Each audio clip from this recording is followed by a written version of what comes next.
घटना लिहिली त्यांच्यावरती मी नेहमी गाणं म्हणतो. या दोघांवरती एकत्रित गाणं घेतोय आणि गजराला सुरुवात करतोय.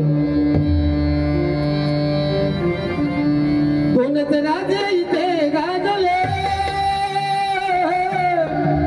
दोनच राजे इथे गाजले कोकण पुण्यभूमीवर.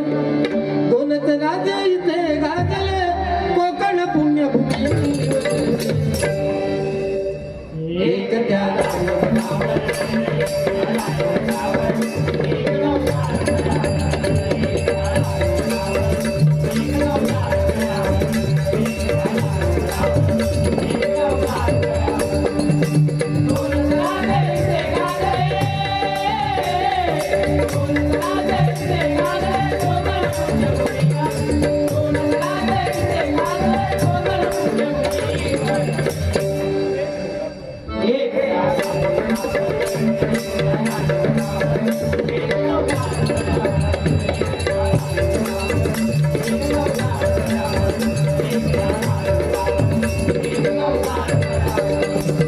रायगडावर शिवरायांचा राज्याभिषेक झाला.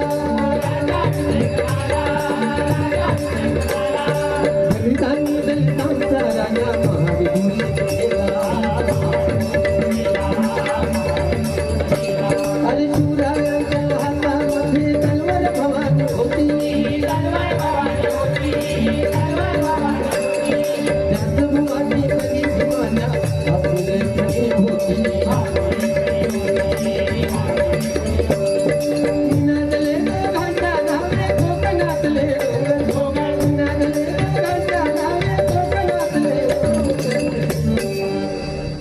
एक ध्यान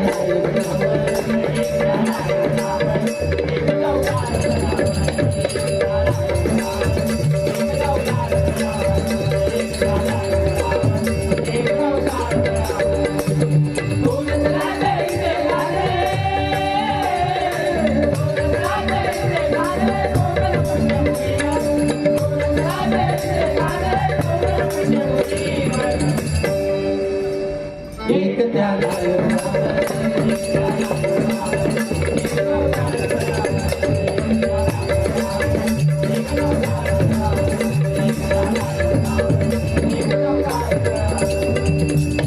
सन्माननीय संजय वेंगुर्लेकर यांच्याकडून माझ्यासाठी 500 रुपयाचं पारितोषिक आणि त्याचप्रमाणे सन्माननीय रवी मालवणकर यांच्याकडून सुद्धा माझ्यासाठी 500 रुपयाचं बहुमूल्याचं पारितोषिक आलेलं आहे. स्वागत करतो. त्याचप्रमाणे सन्माननीय विनोद घोगावकर यांच्याकडून माझ्यासाठी 100 रुपयाचं पारितोषिक आलेलं आहे. स्वागत करतो. धन्यवाद. गजराला सुरुवात करतो आणि त्या गजराच्या माध्यमातून शेवटी आज दत्तसाहेब सामंत यांचा वाढदिवस आहे. आज गेली कित्येक वर्ष मी त्यांच्या संपर्कात आहे. अगदी माणूस म्हणून मी त्यांना खूप जवळून ओळखतोय.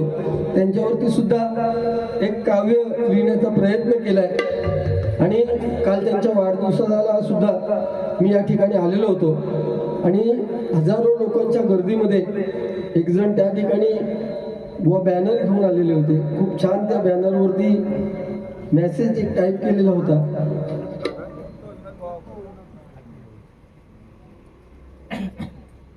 व 1-2 मिनिटं इकडे तिकडे झाले तर जरा ऍडजस्ट करा. त्या बॅनरवरती खूप छान लिहिलेलं होतं, नावातच ज्याच्या देव आहे, नावातच ज्याच्या देव आहे तो प्रत्येकाच्या हृदयात सेव आहे. सर्वांच्या वेळ प्रसंगी दत्त म्हणून उभा राहतो. तो फक्त एकच आहे, एक धुरंधर नेता, दत्ता तिथे सत्ता. वाढदिवसाच्या हार्दिक शुभेच्छा. ज्यांनी कोण लिहिले त्यांच्यासाठी एकदा जोरदार टाळ्या वाजवा. आणि याच विषयावरती मी सामंत साहेबांवर गजर लिहिण्याचा प्रयत्न केलाय. तर हेच ते होते आणि त्यांचा मी फोटो काढून घेतलेला होता जेणेकरून मला गजरासाठी छोटंसं काव्य लिहिण्यात उपयोगी होईल. गजराला सुरुवात करतो.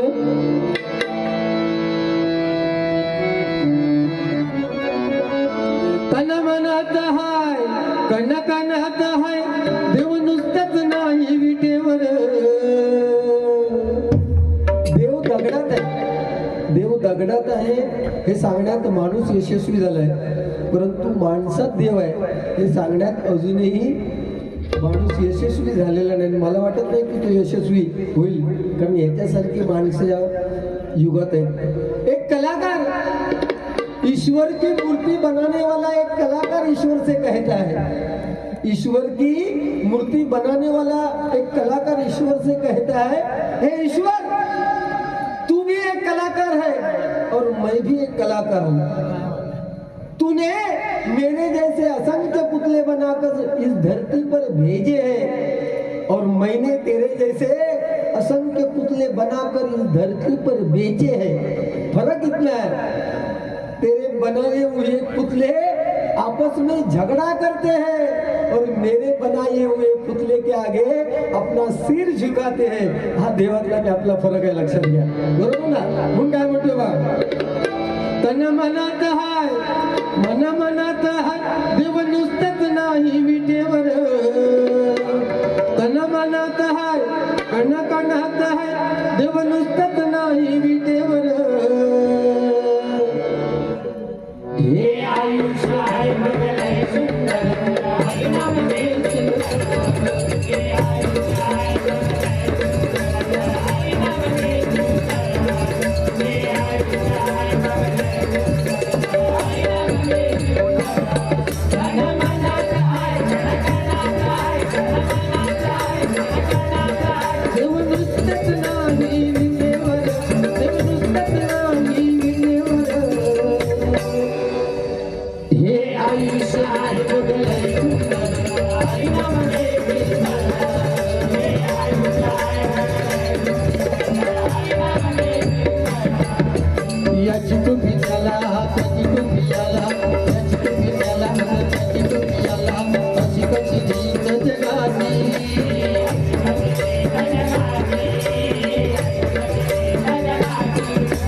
कुबेराच्या हाती सोन्याची वाटी गरीब मरतोय उपाशी,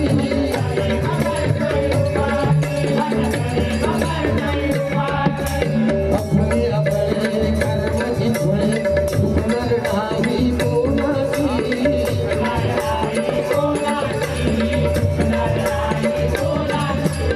जगाचं पतविशी चांग परी कसे पतविशी त्या भगवंताची,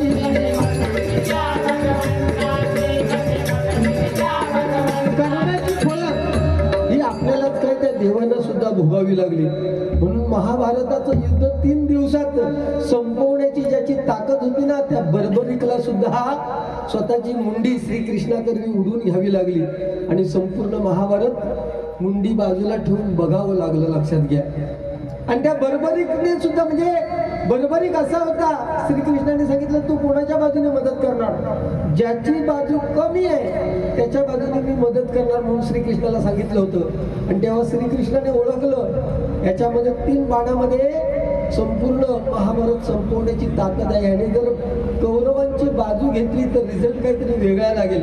शेवटी तो परमेश्वर आहे, सांगायला पुढचं वेळ नाहीये, कारण त्या बर्बरिकने एका झाडाची पानं तोडायला सांगितली, एका बाणात संपूर्ण झाडाची पानं तोडायची, सगळी तोडून खाली पडली, पण एक पान श्रीकृष्णाने आपल्या पायाखाली लपून ठेवलं, बाण तिथे येऊन थांबला। तेव्हा श्रीकृष्णाने ओळखलं, त्या बर्बरिकने ओळखलं की हा ब्राह्मण वेशातला एक कोण ब्राह्मण नसून हा श्रीकृष्ण आहे, पण ज्या पायाखाली लपून ठेवलं ना त्याच पायाखाली श्रीकृष्णाला खूण राहिली आणि त्याच खुणीने त्याचा शेवट झाला, श्रीकृष्णाचा अवतार संपला। कारण जरा नावाच्या शिकाऱ्याने बाण मारला आणि श्रीकृष्णाचा तेथे अवतार संपला। त्या श्रीकृष्णाला, त्या प्रभू रामाला सुद्धा स्वतःचं कर्म फेडावं लागलं। तर तुम्ही आम्ही माणूस आहोत, फक्त फरक एवढाच आहे, हे कलियुग आहे, त्यामुळे इथे करायचं आणि इथे फेडायचं। एखाद्याचं चांगलं करता आलं नाही तरी करू नका, परंतु दुसऱ्याबद्दल वाईट चिंतू नका, त्याची नोंद तुमच्या कर्मामध्ये होतं आणि कर्म फेडल्याशिवाय आपल्याला परमेश्वर वरती घेऊन जाणार नाही, प्रत्येकाने लक्षात ठेवायचंय। नाती सगळी तुटली तो आता, बापाचं मुलाचं, मुलीचं आईचं, भावाचं बहिणीचं नातं राहिलेलं नाहीये, कारण एखाद्या गोष्टीचा अतिरेक झाला की त्याचं विष बनतं, सेम झालेलं आहे। आताच्या ह्या युगात मोबाईलने सगळी नाती तोडलेली आहेत, पूर्वीचे रिलेशन आता तेवढे राहिलेले नाही आहेत, लक्षात घ्या। आणि त्याला एकमेव कारण मोबाईलचा झालेला अतिरेक आहे। म्हणून काय म्हणतो बघा, कोण धरणार नाही हात धरणार, कोण धरणार नाही हात धरणार,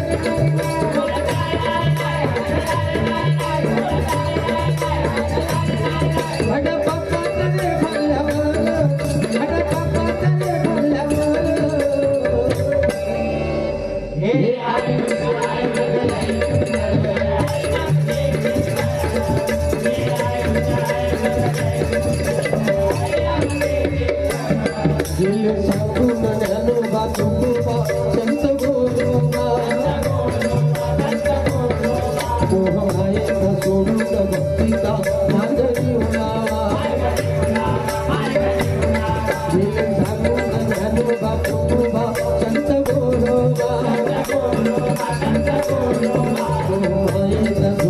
भक्तीचा माझं जीवनावा नामाचं नाचत नाचत रंगुनी जावा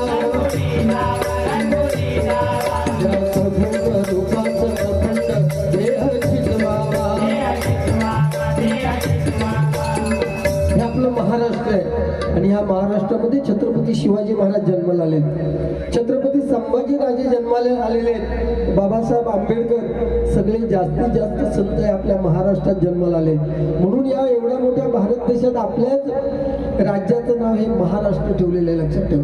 त्यामुळे यांच्या पदस्पर्शाने पुनीत झालेली ही पावनभूमी आहे आणि आपण त्या भूमीमध्ये जन्म घेणं म्हणजे आपण किती भाग्यवान आहोत. सन्माननीय दत्ता सामंत साहेब यांच्या भाषणामध्ये किंवा ज्या लोकांनी इथे भाषण केली वो नव्हते, कारण लांबचं अंतर, कारण आपल्या प्रिय व्यक्तीसाठी स्वतःच्या खिशातले पैसे खर्च करून येणं एवढं त्यांचं काहीच नाही आहे. कारण इकडे तर आम्ही चाहते आहोत म्हणून सांगायचं. आज इलो म्हणजे काय, आज ते का बिडागी गावतली त्या कोणते त्यांचे मनोज हडकर त्यांचे स्पॉन्सर्ड आहे. आपण नाही, आपण तिथे बुवा प्रेम करतो ना, तिथे वेळ आणि पैशाकडे बघून न चालत आपण यायला पाहिजे इथे, लक्षात घ्या. कारण दत्त सामंत साहेबांचा वाढदिवस आहे याच वर्षी नाही, दरवर्षी या ठिकाणी केला जातो. त्यामुळे आपलं येणं गरजेचं आहे. तर आपलं मग थोडंसं काय आपल्या समजतं नेमके काय. दत्त सामंत साहेबांनी सांगितलं की मला कुठल्याही पदाची अपेक्षा नाही, तर मला अपेक्षा म्हणजे माझा विषय काय, तर मी शेवटच्या श्वासापर्यंत राणे साहेबांचा समर्थकच म्हणून राहणार, असं त्यांनी काल सांगितलं. ही साधी गोष्ट नाही. आजच्या या कलियुगात एखाद्या माणसावर, एखाद्या व्यक्तीवर एवढं निस्सीम प्रेम करणं ही साधी गोष्टी नाही. म्हणून एकंदरीत त्याने केलेलं भाषण आणि आम्ही पाहिलेले सामंत साहेब, माझ्याजवळ जेव्हा पेटी नव्हती एक 4-5 वर्षापूर्वी, मला हार्मोनियम मला प्रॉब्लेम झालेला, कारण काळी 2ची पेटी वापरायचो, सफेद 2ची पेटी नव्हती. तेव्हा सामंत साहेब म्हणाले माझ्याकडे 17-18 पेटी आहेत, तुका होई तिघीची घेऊन जा. आणि त्यांनी मला एकाही शब्दाने न विचारता 2-4 वर्ष त्यांची मी पेटी वापरली. परत पाठी दिली मी तुझ्या माहितीसाठी, परत मी ती मागे दिली मी. आता ती स्वतःची बाजू नाही, तर हे मला पेटी ठेव, तसला काय विषय नाही. तुका कधी लागली गरज तर 100 बोलायची पण गरज नाही, कधीतरी ये त्यांच्या घराकडे, त्यांच्याशी बातचीत कर, म्हणजे सामंत साहेब तुम्हाला जवळून ओळखू गावतील. नाहीतर अजिबात नाही. तर योगेशशी बोल जरा, त्यांच्याच मुतून गातो, बोल. योगेशशी उद्या बोलायचं आहे या विषयावर. मटण होतं ना बकऱ्याचं, तू खाल्लं रे बकऱ्याचं मटण? मला वाटतं हाडका खाऊनच तुझी परिस्थिती यायची झाली आहे.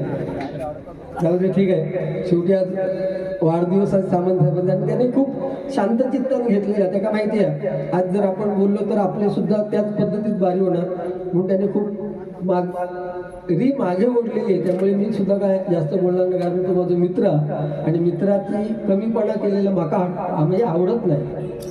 ठीक आहे. सामंत साहेबांवर मी एक गाणं लिहिण्याचा प्रयत्न केला, ज्या गाण्याची चाल घेतली